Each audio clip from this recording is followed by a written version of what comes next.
días y bienvenidos a Ampliación de Noticias. Son las 8:05 de la mañana del lunes 15 de abril. Comenzamos nuestro programa con Patricia del Río, de vuelta a casa. Gracias. Después de un viaje justamente por Tierra Santa, Patricia, ¿no? Así es, por Tierra Santa, que es probablemente uno de los lugares más fascinantes del mundo, porque ahí salen las religiones, nos definen casi como sociedad, y que puede, a pesar de que es un sitio complicado en términos políticos y bélicos, ahí sí la espiritualidad convive en armonía, hay que decirlo. Cada grupo religioso tiene su espacio y se respetan mutuamente de una manera impresionante. Magnífica noticia, y el espíritu con el que vienes es sin duda magnífico. También junto a nosotros, también Jaime Chincha. Buenos días, Jaime. Fernando, ¿cómo estás? Pati, bienvenida de vuelta, amigos. Muy buenos días. Y con gran satisfacción recibimos al nuevo arzobispo de Lima, Monseñor Carlos Castillo Matasoglio, nombrado por el Papa Francisco hace pocas semanas, que ha comenzado ayer de facto el oficio de su primera Semana Santa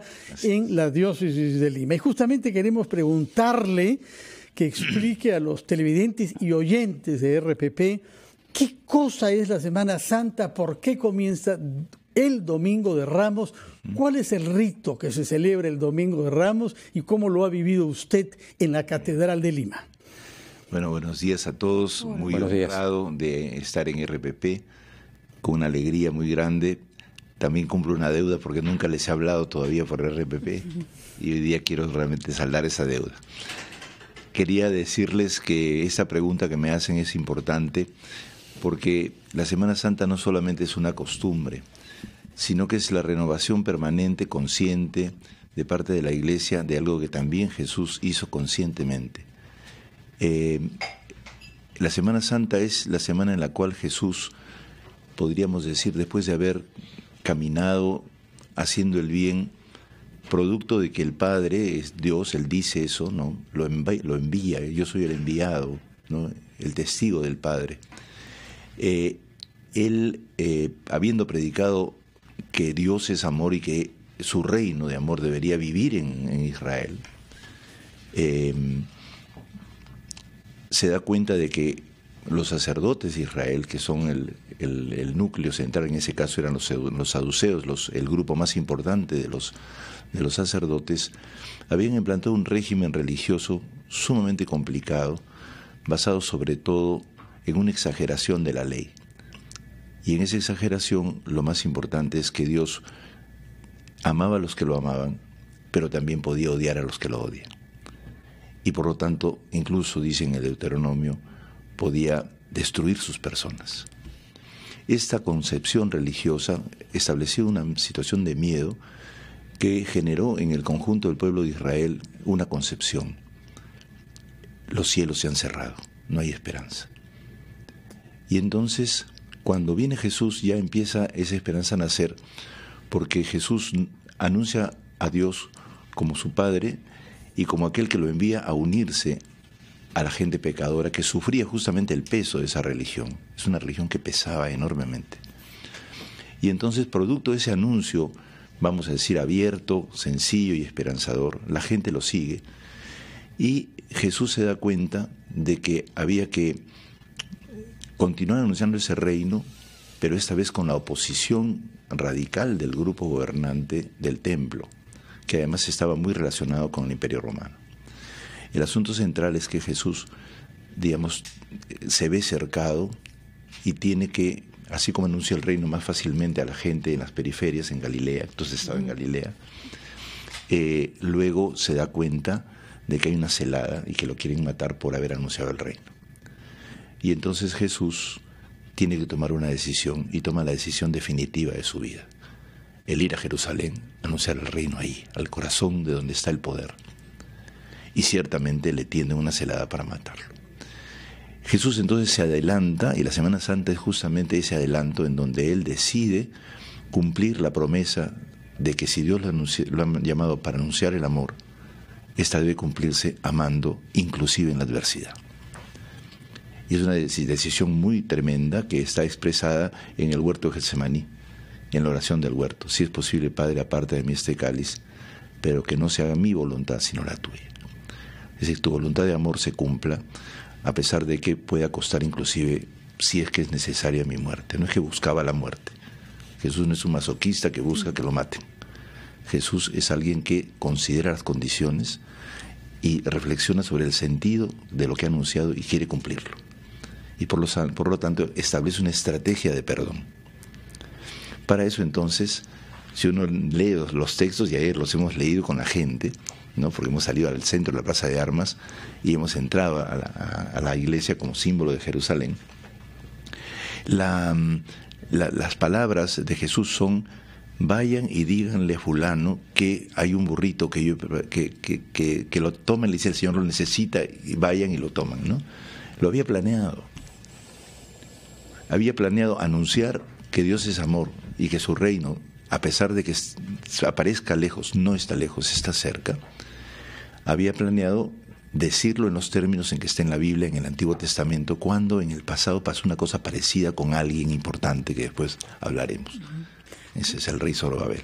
No es gratuito que la religión católica sea de las más numerosas del mundo, de las más importantes en el mundo occidental, porque cambia un concepto fundamental, y es que se nace de una religión que es la judía, que tiene un ámbito de acción, que es un pueblo elegido, que tiene raíces culturales, en fin, tiene toda una tradición para ser una religión universal, en la que todos están incluidos. Así es, ¿no? así Por eso es un arma de evangelización también. Es decir, la evangelización es importante en la época en que que pretende extender el catolicismo a otros territorios. Por eso somos católicos nosotros.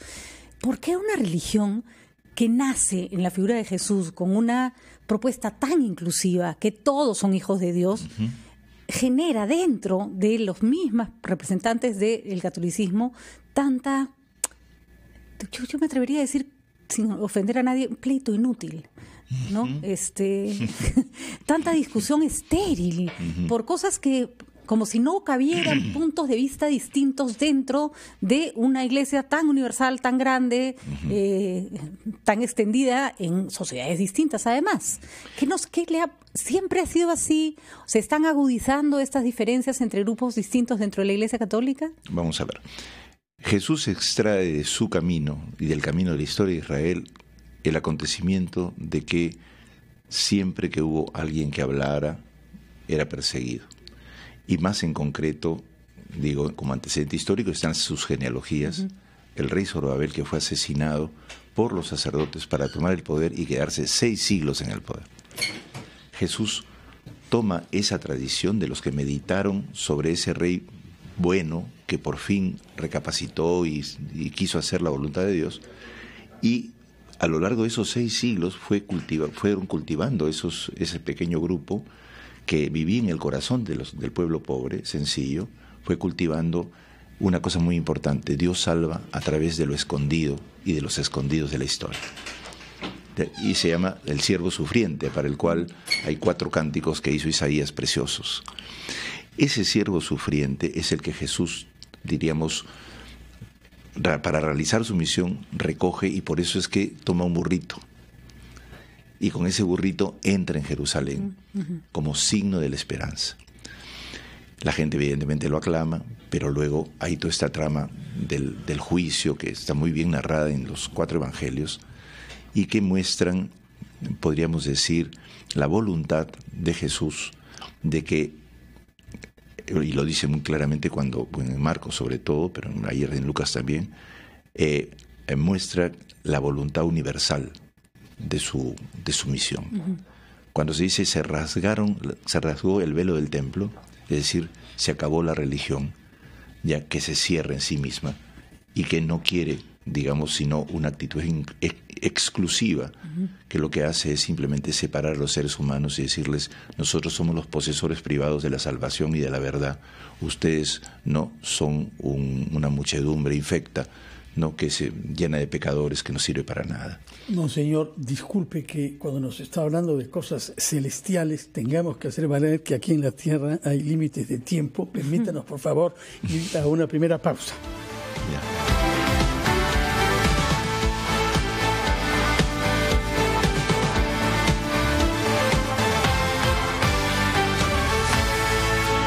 TQ Producciones se complace en presentar al legendario chelista Yo-Yo Ma, presentando el proyecto Bach, interpretando las obras del inmortal compositor alemán en un evento único, en una locación impresionante. 30 de abril, Huaca Pugliana. Venta de entradas en Teleticket de Won y Metro. Yo-Yo Ma, en Lima, un evento extraordinario. La disfunción eréctil y la eyaculación precoz tienen tratamiento. Llame y separe su cita médica al 01748-1900, bostonmedical.la. ¿Sabes cuál es la película más taquillera? ¿Qué obras de teatro están en tarima? ¿Los museos que puedes visitar? Eso y mucho más en Primera Fila. Películas en cartelera, canciones del momento, exposiciones de arte, funciones de teatro. Con nosotros siempre estarás en Primera Fila, de lunes a viernes a la 1:30 de la tarde por RPP Televisión.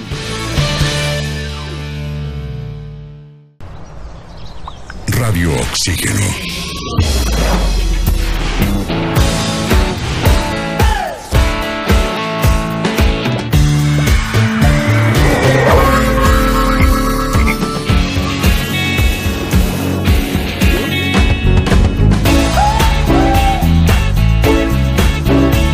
Vemos el mundo diferente porque respiramos música. Radio Oxígeno, clásicos del rock and pop. 3 sujetos armados nos están asaltando.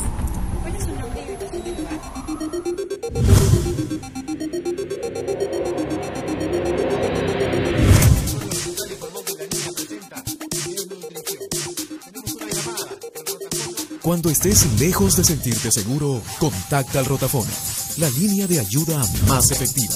Llámanos al 438-8008. Contáctanos a nuestro WhatsApp 951-431-013 o encuéntranos en Facebook y Twitter usando el hashtag Rotafono.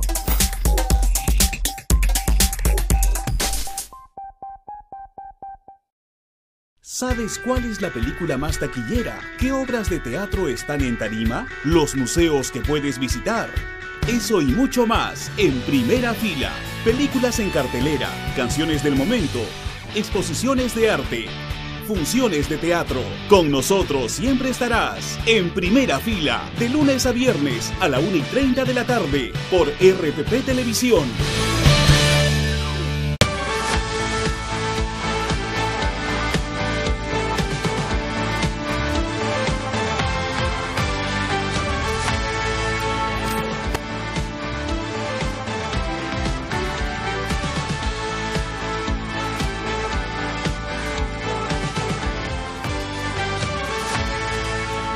Son las 8:18, estamos entrevistando al nuevo arzobispo de Lima, Monseñor Carlos Castillo Matasoglio, que nos ha explicado el sentido del Domingo de Ramos, que es la fiesta que usted ha presidido ayer en la cátedra, es decir, oficiado. Y nos habló sobre Getsemaní, eso nos lleva ya al jueves por la noche. Sí. Entre tanto, ha habido una última cena, Jesús se reúne con sus más cercanos discípulos, comen y beben vino. Cuéntenos, por favor, cuál es el símbolo de esta última cena. La Cena del Señor es la misa que se celebra en la tarde del jueves y que, siguiendo con lo que anteriormente habíamos dicho, son pasos en donde Jesús va a decidir justamente manifestar el amor de Dios, ¿no? El amor gratuito de Dios, el Dios que no pide nada a cambio y que está dispuesto Él a sacrificarse por nosotros. En realidad, en la Cena del Señor celebramos al Dios servidor, al Dios siervo de los seres humanos. Y Jesús es el Dios siervo, el testigo del Dios siervo de los seres humanos. Ese Dios que nosotros consideramos todopoderoso. La palabra todopoderoso, por si acaso, significa todo amoroso. ¿Ya? Porque se dice pantocrator, el que sostiene con su poder al mundo y no lo deja caer. Pantocrator significa eso. Pero justamente este término de todopoderoso, estábamos recordando en la pausa con Patti, que el Dios del Antiguo Testamento era muy cruel. La imagen. En términos, digamos, específicos de sacrificios a tus hijos, etcétera, etcétera. Y viene este personaje Jesucristo, amable, simple, pero muy concreto, y si tenía que molestar, se molestaba mucho. Botaba a los mercaderes del templo, a la vez hacía milagros, un tipo encantador. ¿Cuál es el sentido, cuál es el sentido del sacrificio? Porque ya. El sacrificio, ¿cómo se entiende? Así es. Son dos maneras de pensar en el sacrificio. El sacrificio que es para calmar la cólera de Dios pensando que Dios tiene cólera, y el sacrificio que es para transparentar el amor de Dios que ante situaciones concretas uno tiene que hacer. El sacrificio de la cruz, digo. Porque en un momento, en la noche previa, claro, parece que la piensa y se la deja un poco a Dios, ¿no? Dice. Claro, pero el sacrificio de la cruz es porque es una pena, digamos, de tortura que le imponen. Pero él acepta no porque le guste la tortura, sino que acepta porque si él se baja de la cruz, ¿se baja para qué? Para vengarse. Y por lo tanto contradice el amor de Dios. La idea es justamente, si Dios ama a la humanidad, está dispuesto a morir por ella inclusive. Eso lo dice ya por eso en ese sentido en el Antiguo Testamento hay ambigüedad, no hay solamente la posición sacrificialista que tú dices. Claro. En el Antiguo Testamento hay esta idea en los textos de Abraham, por ejemplo, una cosa muy interesante, a la hora de sellar el pacto, y le dice, ¿en qué reconoceré que esa tierra es mía? Haz una ceremonia, pone unos animalitos, cae fuego del cielo, Abraham está dormido, o sea, no participa en una especie de sí, acepto o obedezco, sino es gratuita, y viene el fuego. ¿Qué significa ese fuego? Significa que me quemen vivo a mí, a Dios, si yo no cumplo mi palabra. Regresemos, por favor, a la Semana Santa. Estábamos en el jueves. Sí. Entonces, nos ha contado que es la institución de la misa, perdón. Sí, entonces tiene relación con eso, porque Jesús es bien interesante. Cuando dice, este es mi cuerpo, es mi sangre, y comparte el pan y el vino, que es su cuerpo y su sangre, en el Evangelio de Juan se sustituye esa parte. En todos los evangelios esa parte es la institución de la Eucaristía.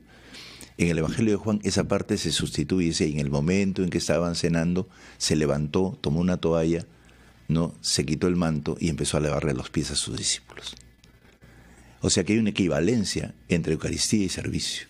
Y usted va a seguir ese ejemplo lavando el pie, me parece, a 12 personas. Así es. El viernes. Así es, el viernes. Así es. No, el Jueves Santo. El Jueves Santo. ¿Quiénes son esas personas a las que le va a lavar? No, hemos elegido este año como línea general escoger a personas que tienen relación con todo este problema que tenemos en nuestro país hoy día, que es el de la falta a la dignidad de la persona por medio de distinto tipo de actos violentos. Hemos tenido feminicidios, hemos tenido maltratos, hemos tenido cosas tremendas, inclusive en la iglesia. Entonces hemos pedido a unas personas, no sé si todos vendrán, pero lo cierto es que de diversidad de experiencias, pensamos que inclusive, aunque pueden ser no experiencias directas, pero el trato con los ancianos y con los niños siempre resulta ser un maltrato muchas veces. Y entonces queremos lavarle los pies a las personas que más sufren. Y decir, nosotros la Iglesia estamos para servirlos, para alentarlos y para defenderlos. Evidentemente hay otras formas de defensa, pero la forma de defensa de la Iglesia es acompañarlos para ayudar a que se levanten de las situaciones más difíciles y también unirnos a todos los seres humanos que están luchando por el derecho humano fundamental de la vida y especialmente de la vida de los que más sufren, ¿no? Y entre esas 12 víctimas podemos pensar en qué tipo, por ejemplo, de perfil. Personas que quiero dejarlo para el día mismo para que las conozcan ese día, porque estamos buscándolas y todavía no todas quieren salir a esto, pero sí son personas que han sufrido violencia de diversas formas. Prefiero que ese día se den cuenta de qué se trata. Por ejemplo, si hablamos de violencia, ¿qué mensaje puede darle usted como arzobispo de Lima, por ejemplo, a las víctimas del sodalicio? Que es, digamos, un tema que toca directamente a la Iglesia. En un contexto, además, en el que un periodista está siendo sentenciado a un año de prisión suspendida. Sí. Bueno, ya hemos hecho una declaración los obispos. Yo me sumé a la de la presidencia y la conferencia episcopal porque yo no elegí a esa presidencia. Bueno, yo no era obispo todavía. ¿Usted suscribe el comunicado de la conferencia episcopal? Por supuesto, está suscrito, lo firmo. Y lo firmo porque el espíritu de la Iglesia, planteado con toda claridad por el Papa Francisco, es que nosotros, en primer lugar, tenemos que estar en favor de las víctimas. Nosotros no podemos aceptar que los victimarios queden tan contentos y tan tranquilos. Segundo, tenemos que estar también con aquellos que defienden a las víctimas. Y en tercero, tenemos que pedir la conversión y el reconocimiento y la transparencia de parte de la Iglesia y de los grupos eclesiales que tienen esa situación, que han participado en esto, que todo se esclarezca, para que haya transparencia y haya credibilidad no solamente en la Iglesia, sino para que se reivindiquen los derechos de las personas afectadas. El tema del abuso sexual a niños y jóvenes en la Iglesia es realmente uno de los temas más sensibles. Sin embargo, me atrevo a decir que hay otros menos visibles y que también han afectado la fe de la Iglesia, y eso explica la pérdida de fieles que se han terminado yendo a otras iglesias evangélicas, por ejemplo. El alejamiento de la Iglesia en términos espirituales, muchas veces de sus fieles, el abandonar una apuesta que era importante, que es la Iglesia de los pobres, que se tomó como un movimiento político, que de hecho tenía de político, pero que era la apuesta correcta finalmente. Le cuento una anécdota que alguna vez molestó mucho al obispo, no era de Lima, porque eso ya es Cañete, digamos, pero es que es una cosa que vivimos todos en carne propia. Si usted va a una playa en Lima, de las que están del kilómetro 100 en adelante, cada una de esas playas tiene una capilla, y cada una de esas playas tiene una misa los domingos, cada una. No sé si es el mismo padre que salta de una playa a otra, no sé, no me consta, pero no hay forma de que las personas con todo derecho tengan su misa el domingo. Marca Pumacocha, queda acá nomás, en la Sierra de Lima. La última vez que fui, que fue muchos años, encontré a todos los niños con el pelo hasta la cintura. No entendía si era una moda o qué, y me explicaron en Semana Santa, mientras armaban sus cruces de flores para celebrar Semana Santa a todo el pueblo, que a los niños no les cortaban el pelo porque hacía años no iba un cura. Y como es una tradición cortarles el primer pelo cuando los bautizan, era un pueblo de niños pelilargos esperando ser bautizados. Entonces uno decía, ¿por qué?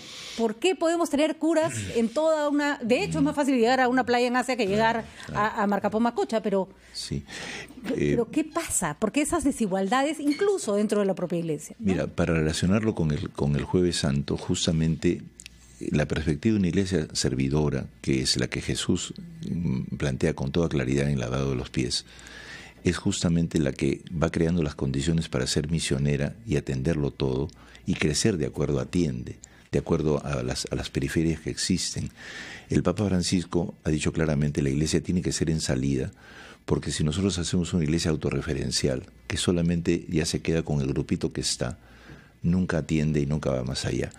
La Iglesia ha hecho mucho en cuestiones de misión en el Perú. Yo los he encontrado en zonas donde no había nadie más. Eso también hay que decirlo, ¿no? Hay zonas en donde no había nadie más que la Iglesia, ¿no? Y quizás puede haber una deficiencia en un caso o en otro. Pero lo importante es que siempre aparecen nuevas periferias, como en este caso, en donde hay pueblos enteros que no son atendidos, y nosotros tenemos que hacer el esfuerzo de salir. Una iglesia no misionera, autorreferencial, que todo el tiempo se está mirando a sí misma y, como tú dices, a veces discutiendo detalles que no vienen al caso.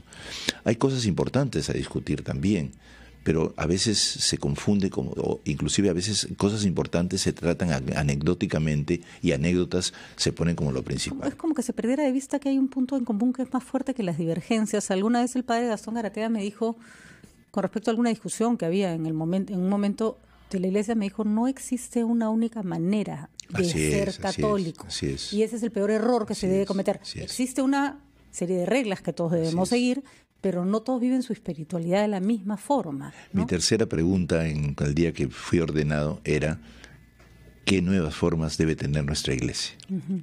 Porque yo he preguntado a la gente y ya me están llegando un montón de sugerencias. Primero es, ¿en qué tenemos que mejorar?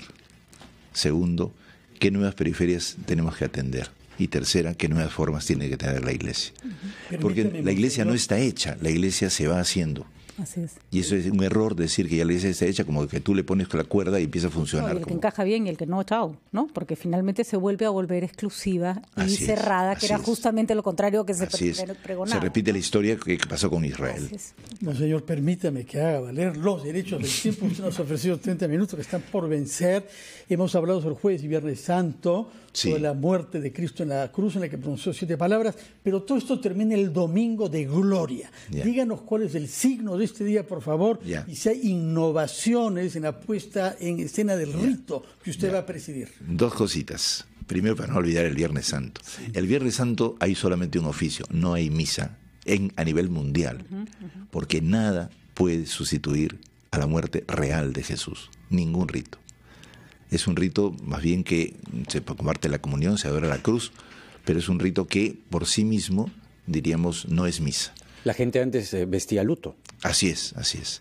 Ese acontecimiento es importante, porque lo que prima en la fe cristiana es que tenemos que atender al acontecimiento, y el rito es solamente un signo esperanzador, eficaz, pero que tiene como punto central la referencia a la realidad. Segundo, el sábado de gloria y el domingo de resurrección es la ceremonia más importante y linda de la iglesia. Normalmente va poca gente, curiosamente, ¿no? Es una ceremonia que comienza con la bendición del fuego, ¿no? Y el camino con el cirio pascual encendido, y se llama el camino de la luz. Jesús es luz, en el sentido de que en medio de las dificultades, de las tinieblas, las contradicciones de la humanidad, etcétera, como vivió Jesús, resucita y por lo tanto ilumina. Pero esa iluminación viene seguida por 9 lecturas que se hacen a oscuras con las velas nada más encendidas, como signo de la luz, que significa no hay mayor luz que la palabra que nos ilumina, nos hace pensar y reflexionar, nos hace caminar como los mismos hebreos se interesan, como un pueblo inteligente, creyente pero inteligente. Y hemos olvidado eso. Yo siempre he pensado que el pecado original es un apuro, una incapacidad de pensar y de comerse, si quieren ustedes, más bien el razonamiento del bien y del mal. La iglesia necesita reflexión, no puede ser simplemente costumbre. Y por eso la Semana Santa, al pasar todo este proceso de la muerte a la resurrección de Jesús, hace pasarnos a todos, digamos, de descubrir nuevamente en ese Jesús que es fundamento de todos y fundamento de toda la fe cristiana, hacernos pasar a todos otra vez y transformarnos. Bueno, redescubrir el sentido del rito, ¿no? Porque si no el rito se vuelve vacío y nadie entiende lo que está haciendo. Así lo repite. Así es. Monseñor, le voy a hacer una pregunta un poco, no sé, si no quiere no me la conteste, pero ¿se considera usted caviar? No, nunca he comido caviar, así que no sé lo que es. Bueno. Pero entiende cuando le quieren atribuir esas características de lo que se llama caviar. ¿Le incomoda, le molesta, le hace caso al...? Me tiene sin cuidado, que digan lo que quieran, no hay problema. Yo soy padre espiritual de este pueblo, y que si me dicen que voy a hacer... El Señor aceptó los insultos y salivazos. Nosotros, que caviar no es nada, es una cosa... No, porque justamente usted hablaba de nuevas formas. Ajá. Y evidentemente usted tiene o trae al arzobispado nuevas formas. Claro. De hecho, no tengo un reporte de prensa o no he escuchado ninguna difusión sobre la Marcha por la Vida, por ejemplo, que era algo que se organizaba desde el arzobispado y que juntaba, nos puede gustar o no, pero juntaba miles y miles de personas. Sí. Por ejemplo, ¿va a organizar usted una Marcha por la Vida también? Sí. Las nuevas formas en realidad se deben fundamentar siempre en los orígenes y en los fundamentos elementales. El Concilio Vaticano II volvió a las nuevas formas, mejor dicho, creó las nuevas formas volviendo a las tradiciones más antiguas. La misa que celebramos ahora es anterior al Concilio de Trento, y la misa moderna, la nueva, la que fue innovadora pero ya es insuficiente, es justamente la de Trento, que era muy restringida en latín.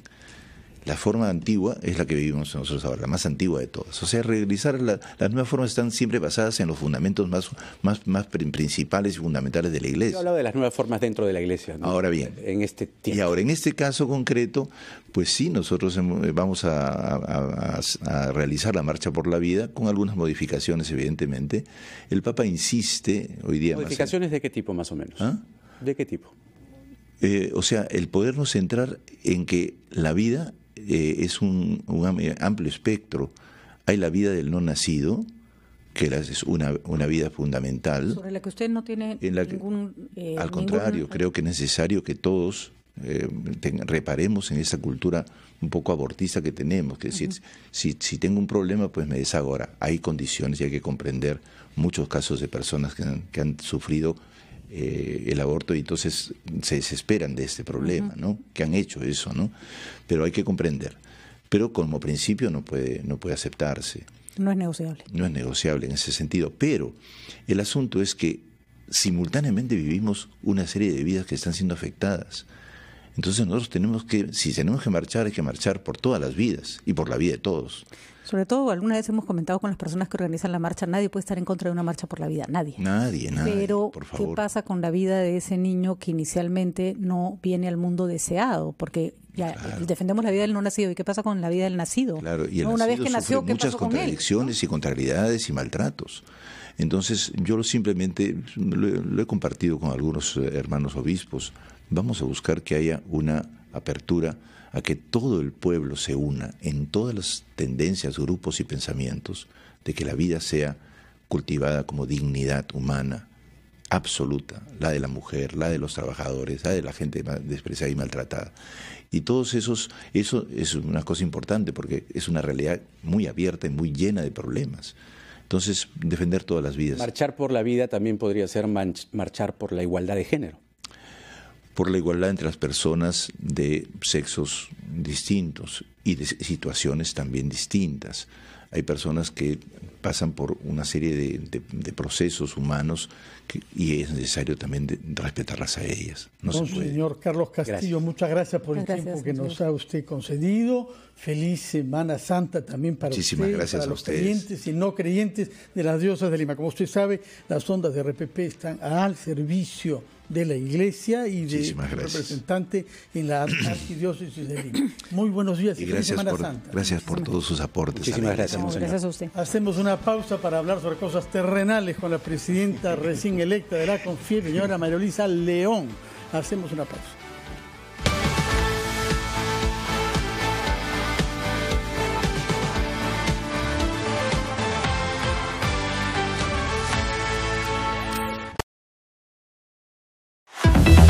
Los titulares llegan gracias a Caja Arequipa, más de 33 años impulsando el bienestar de los peruanos. Visítanos en nuestras más de 169 oficinas a nivel nacional. Saca tu crédito al toque para lo que necesites. Caja Arequipa, impulsando tu bienestar.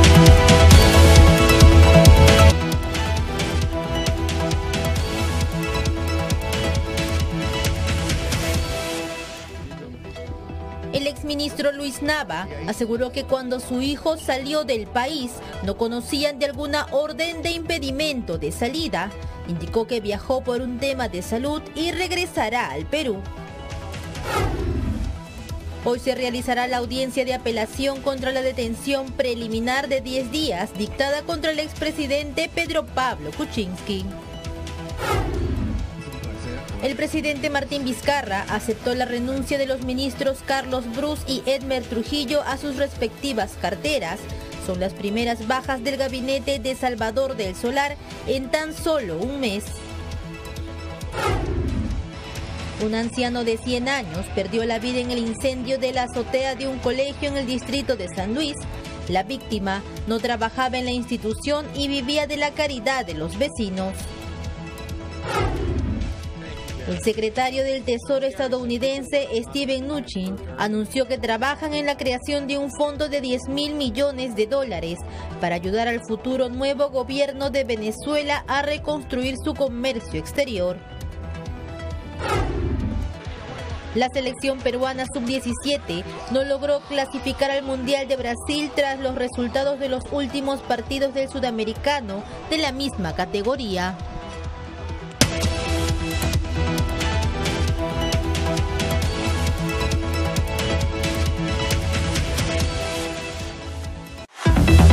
Los titulares llegaron gracias a Caja Arequipa, más de 33 años impulsando el bienestar de los peruanos. Visítanos en nuestras más de 169 oficinas a nivel nacional. Saca tu crédito al toque para lo que necesites. Caja Arequipa, impulsando tu bienestar.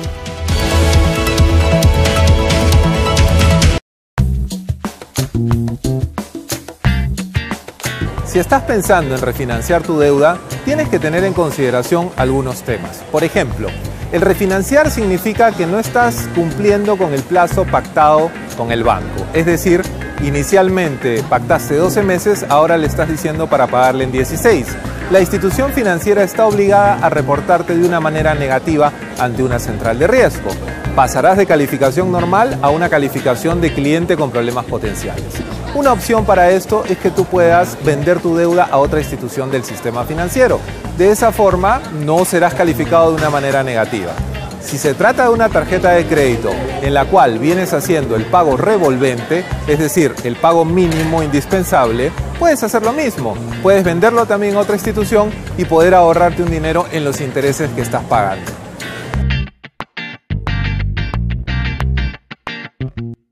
RPP, confianza por todos los medios.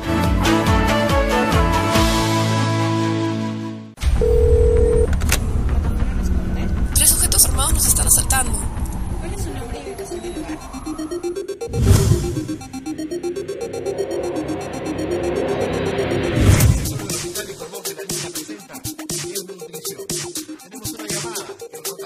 Cuando estés lejos de sentirte seguro, contacta al Rotafono, la línea de ayuda más efectiva.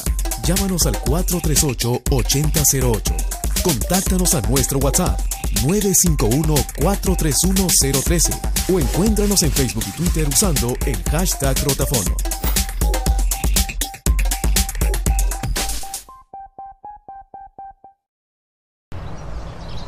Radio Oxígeno.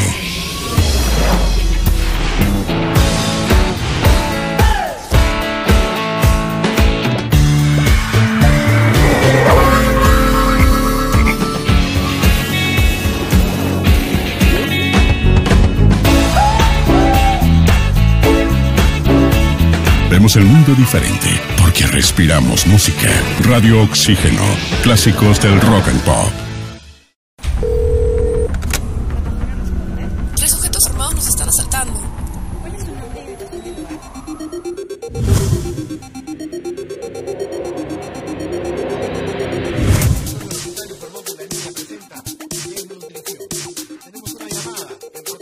Cuando estés lejos de sentirte seguro, contacta al Rotafono, la línea de ayuda más efectiva.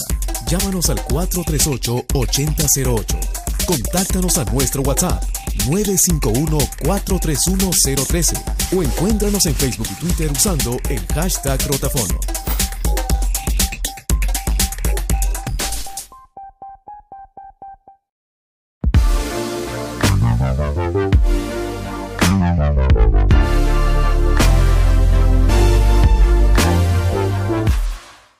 Hola, ¿qué tal amigos? Soy Cecilia Barraza y les recomendaría ese libro que a mí me encanta. Bueno, lo han sacado en nueva edición porque este es muy antiguo. Es la poesía de Juan Gonzalo Rose. Y ahora, Maricel. La vida pasa sin que ningún instante nos traiga la alegría. Ha debido morirse con nosotros el tiempo, o has debido quererme como yo te quería. Lindo, para mí lindo. La musicalización de Víctor Merino, de estos hermosos, algunos de los poemas de Juan Gonzalo Rosa.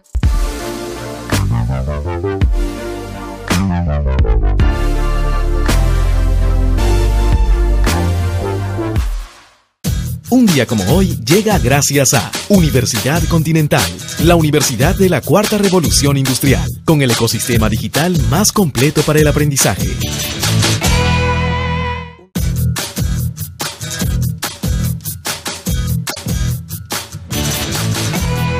Un día como hoy, 15 de abril, en 1452, nace en Florencia, Italia, Leonardo da Vinci, notable pintor, arquitecto e inventor del Renacimiento italiano.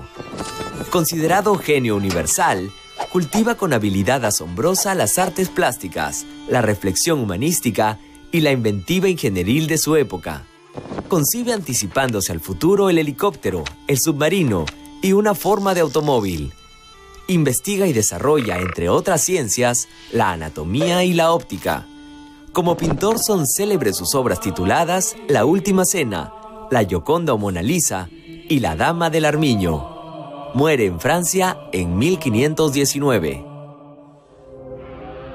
4 siglos después, un día como hoy, en 1835, la villa de Chiclayo es elevada a la categoría de ciudad por el entonces presidente, el coronel Felipe Santiago Salaverry, quien le confiere el título de Ciudad Heroica en reconocimiento al coraje de sus ciudadanos. Apenas 3 días después, se crea la provincia de Chiclayo, de la cual esta joven ciudad se convertiría en capital. Actualmente, Chiclayo es la 4ª ciudad más grande del Perú. Se sostiene en la actividad comercial y turística y es conocida como la capital de la amistad. Además, su gastronomía es una de las más apreciadas del país, con platos emblemáticos como el arroz con pato, el seco de cabrito, entre otros. Esto sucedió un 15 de abril, un día como hoy. Un día como hoy llegó gracias a Universidad Continental, la universidad de la 4ª revolución industrial, con el ecosistema digital más completo para el aprendizaje. Mantente conectado a la información. rpp.p. En todo momento y en todo lugar, desde todos los medios smart digitales. rpp.p. Las noticias del Perú y el mundo al instante. 3 sujetos armados nos están asaltando.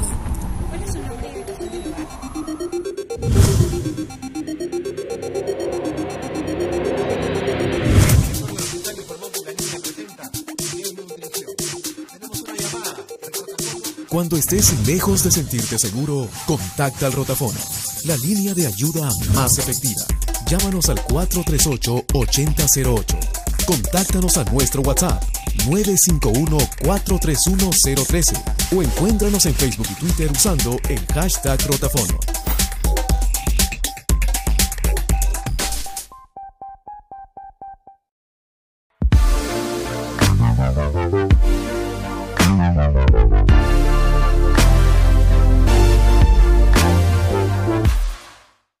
Hola, ¿qué tal? Soy Bruno Dar. Uno de los libros favoritos que tengo, que habla de neurociencia y sobre todo para gente que quiere entender esta gran ciencia que es nueva, se llama Ágilmente, de Stanislav Baraj. Una de las pasajes que dice es que el cerebro se transforma, va creciendo, va cambiando de forma de acuerdo a las informaciones que vas recibiendo, que le vas dando y que va aceptando tu cerebro. Y justamente este libro los va a ayudar mucho para entender la neurociencia.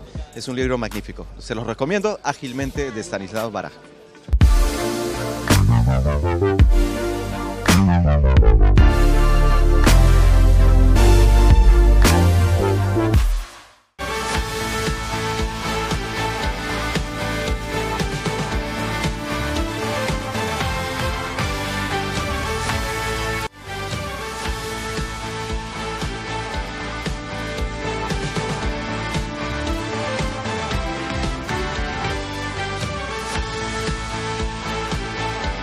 y 48 minutos, sí, tenemos una invitada a la que le damos la bienvenida y además las felicitaciones del caso, porque siempre se lo hemos reclamado. A Confiep siempre le decíamos, ¿y cuándo vamos a tener una presidenta? ¿Las mujeres para cuándo? Las mujeres para cuándo, efectivamente, Jaime. Y está con nosotros la señora Marisabel León Clenque, y es empresaria ligada al sector de educación. La hemos tenido acá muchas veces comentando sobre temas de educación y es hoy la mujer que dirige la Confiep, una de las instituciones, que no se ofenda a nadie, pero para mi visión, hasta hace poco, más masculinas que con la que hemos estado dialogando. Bienvenida, Marisabel, y felicitaciones. Creo que es un gran logro que una mujer, que los empresarios hayan elegido una mujer para que los represente, ¿no? Muchas gracias a ustedes. Bienvenida y felicitaciones, muchas gracias, Marisa. Patricia, Jaime. Para mí es un honor, en realidad, ser la primera mujer que preside este gremio importante empresarial del país, y creo que le va a dar una cara real a lo que es el empresariado, ¿no? El empresariado está visto actualmente como aquel que congrega a los ricos nada más, o a los grandes grupos de poder, y en verdad en el país tenemos más de 2.300.000 empresarios de diferentes tamaños que tenemos que sentirnos representados en un ente como este, ¿no? Entonces creo que es un inicio de una serie de cambios que van a ser positivos para el país. ¿Cómo se integra ese mundo de la microempresa, de la pequeña empresa, que vamos a decirlo, es la que genera la mayor cantidad de empleo por obvias razones, porque son más numerosos, y además la que mueve buena parte de la economía del país, ¿no? Son un montón de chiquitos que juntos mueven un montón de dinero. dinero. Y efectivamente siempre han estado como ajenos a estas grandes discusiones de los grandes empresarios. ¿Cómo se les incorpora? Bueno, ese es un reto que tenemos dentro del plan de trabajo que tenemos en estos próximos 2 años, justamente incorporar a toda esta masa de empresarios, de pequeños empresarios, y ver la forma de que podamos articular todos los trabajos que tenemos que hacer en conjunto de cara al Estado, ¿no? Nosotros tenemos que ser conscientes que estamos pasando por momentos de coyuntura difícil del crecimiento económico del país, y es bien importante tener en claro que el sector privado y la inversión privada, del tamaño que sea, micro, pequeña, gran empresa, es el motor que crea y que coayuda con el avance del país. Entonces, con esa mirada muy clara, hay que tomar las medidas necesarias para poder apuntalar al Estado, al gobierno en este momento, con acciones que sean bien acotadas, bien claras, que nos permitan avanzar. Perdóneme un segundito, porque hemos recibido una comunicación escrita y pública del señor Luis Nava Mendiola, con DNI 097-50499, así lo pone en la parte final de este texto, y dice: Lima, 15 de abril, he tomado conocimiento de especulaciones en referencia a mi viaje. Hace más de 2 años que vengo siendo investigado por lo mismo, y cuando he salido del país he retornado. Mi viaje se ha dado a consecuencia de un derrame en los ojos, dice. Yo vengo siendo tratado en los Estados Unidos desde el año 2014 por lo mismo. El tipo de afectación que tengo es grave si no se atiende de inmediato. Es seguro la pérdida de la vista, y estos derrames no avisan más que con la pérdida parcial de la visión, lo cual se dio el 9 de abril. Dice que está en tratamiento de emergencia desde el día que ha llegado a los Estados Unidos. Le van a hacer intervenciones el 17, 24 de abril y 3 de mayo, la última operación, y que su boleto de retorno a Lima es para el 7 de mayo. Sus abogados tienen la documentación sustentatoria del hospital y su historial médico. Cuando salí del Perú, dice, no había sido notificado el pedido de impedimento de salida, ni este era público. Salí sin conocimiento de esto. Es una comunicación de Luis Nava Mendiola, que acaba de llegar. Le hemos dado lectura. Navaijo, ¿no? Así es, Navaijo. Problemas con los ojos últimamente. Es el mismo problema que tuvo el señor Yoshiyama. Yoshiyama, así ¿no? es. Bueno, sí. Esperemos que efectivamente lo que el comunicado dice se cumpla, porque tiene que estar acá para enfrentar a la justicia. La señora María Isabel León Clenque, la nueva presidenta de CONFIEP, justamente nos daba cuenta del momento complicado que vive el empresariado. Es una coyuntura especial, es una coyuntura compleja, en la que en los casos, por ejemplo, de corrupción, se ven involucrados tanto políticos como empresarios. Creo que esto, digamos, nos permite hacer un hilo para hablar de la corrupción en el empresariado, que no es desdeñable, no se puede negar.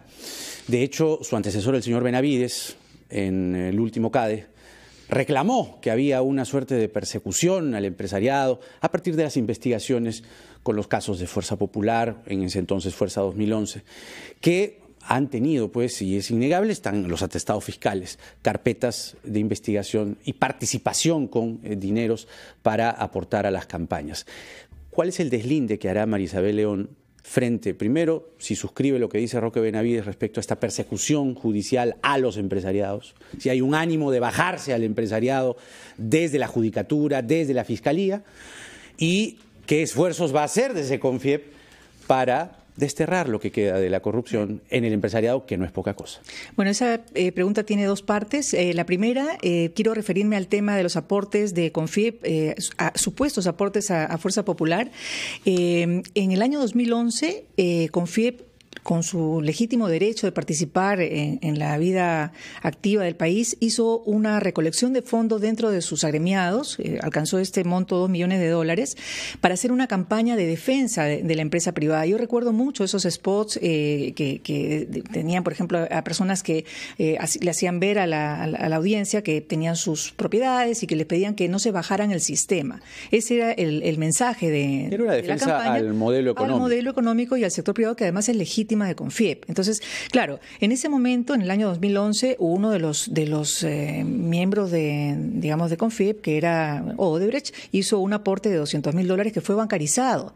Entró a la cuenta de CONFIEP, se le dio un certificado de donación, igual que se le dio a todos aquellos que hicieron los depósitos. Entonces yo creo que aquí hay una diferencia clara de lo que es un manejo de fondos oscuros con una campaña que ha sido llevada por un gremio empresarial que tiene todo el derecho, porque para eso existe, de defender el modelo económico, con actos de corrupción que son distintos y que pueden haber sido ocasionados por otro tipo de empresarios que también pudieran haber estado en CONFIEP por otros motivos ajenos a este. Yo creo que en ese sentido sentido hay un exceso de celo de repente del Poder Judicial, de la Fiscalía, para atender estos temas de una forma que debería guardar más prudencia. El problema puede que haya estado en mezclar las dos cosas, es decir, casos que sí merecen un curso fiscal válido, ¿no?, que los hay, con los aportes legítimos y las defensas ideológicas, económicas, legítimas que CONFIEP puede haber realizado. Es decir, creo que ahí se puede haber mezclado las dos cosas.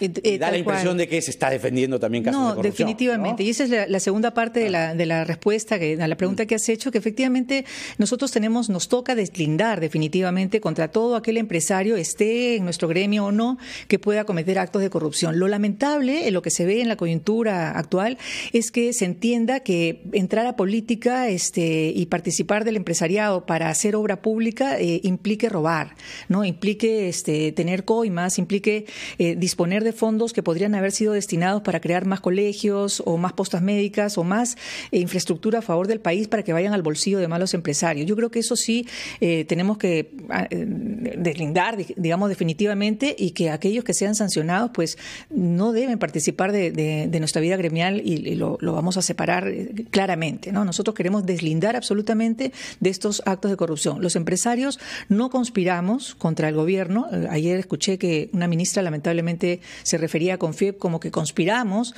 contra el Estado, y no, los empresarios lo que hacemos es crear riqueza para poder redistribuir luego en el país, ¿no? Y aquellos que son malos, como sucede también en los poderes públicos o en el Estado, tienen que ser deslindados y tienen que ser separados y sancionados como corresponde. Muy bien, señora León. Bueno, tenemos muchísimos temas todavía por conversar. Hoy día tenemos una agenda un poco apretada porque tenemos que ir a la audiencia de Pedro Pablo Kuczynski, así que nos gustaría hacerle una de las últimas preguntas, porque es verdad que estigmatizar a los empresarios como todos los empresarios son corruptos es una falacia, eso no tiene ningún asidero. Pero es verdad que, por ejemplo, Odebrecht dijo, ojo, cuando yo llegué al Perú no inventé la corrupción, ¿no? Y ha habido muy malas prácticas reconocidas e identificadas, además, por otros empresarios que no se ven favorecidos, entre comillas, por ellas, ¿no? De personas que contratan bajo condiciones que no son las más limpias y que consiguen las licitaciones amarradas, y en fin. Vamos a ver un nuevo empresariado. Esto será un remesón suficientemente fuerte como para que haya códigos de conducta más claras, ¿no? Bueno, en CONFIEP los códigos de conducta ya los hemos trabajado con un modelo único y lo que toca es aplicarlos, ¿no? Yo recién voy a asumir, digamos, oficialmente el día 30. Mi intención es, en principio, conocer al interior de CONFIEP bien. Quiero visitar, y ya lo he anunciado, los directorios de los 22 gremios que conforman la asociación. Cada gremio está compuesto por un montón de empresas que quiero también conocer, que queremos deslindar contra aquellas, por ejemplo, que formen parte del club de la construcción. Sé que ya han sido separadas de los gremios en particular. Entonces, hacer todo un trabajo de integración para poder relanzar, digamos, el trabajo que vamos a hacer como gremio empresarial. Pero sí tener en cuenta que nuestro principio es defender el modelo económico, que no ha fracasado, porque hemos reducido grandemente, por ejemplo, la pobreza